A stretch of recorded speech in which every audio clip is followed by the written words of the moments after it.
नमस्कार, आप देख रहे हैं फ्रंट लाइन न्यूज। आज की बड़ी खबर नई दिल्ली से आ रही है। नई शिक्षा नीति 2020 को लेकर पीएम मोदी ने की समीक्षा बैठक। कहा, शिक्षा का हाइब्रिड मॉडल है बहुत ज़रूरी। प्रधानमंत्री मोदी ने शनिवार को राष्ट्रीय शिक्षा नीति 2020 के क्रियान्वयन को लेकर एक हाई लेवल मीटिंग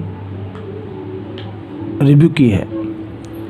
इस मीटिंग में पीएम मोदी ने जोर देते हुए कहा है कि हमें स्कूल जाने वाले बच्चों में प्रौद्योगिकी के अधिक जोखिम को देखते हुए शिक्षा के हाइब्रिड मॉडल को अपनाने पर जोर देना होगा, यानी कि बच्चों को ऑनलाइन और ऑफलाइन दोनों ही तरह की शिक्षा देनी होगी।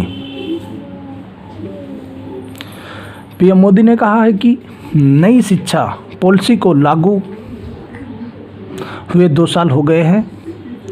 ऐसे में इस नीति के तहत इक्विटी, समावेशिता और गुणवत्ता के लक्ष्य तक पहुंचने के लिए प्रयास करने होंगे।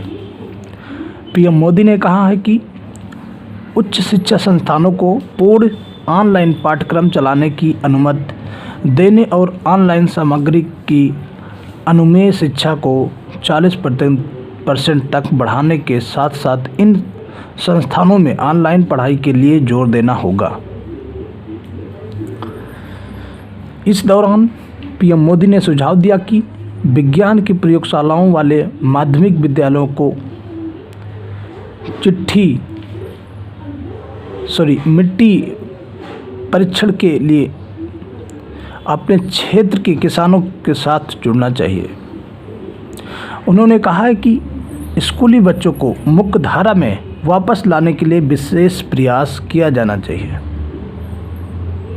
जिसमें उच्च शिक्षा के कई प्रविष्टियों और निवासों को शुरुआत तक कई परिवर्तनकारी सुधार किए गए हैं,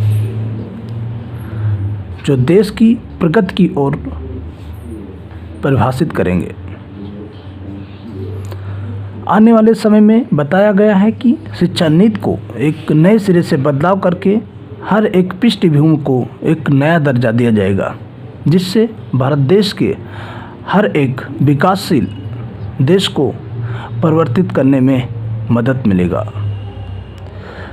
पीएम मोदी का कहना है, विकासशील देश अब विकसित देश की ओर एक बार फिर अग्रसर हो रहा है। देखते हुए भारत देश के पड़ोसी देश भी भारत का ऊपर तंजा कस रहे हैं कि कैसे भारत देश आने वाले समय में चीन को भी पीछे छोड़ रहा है। धन्यवाद। आज की खबर में बस इतना ही। देखते रहिए फ्रंट लाइन न्यूज।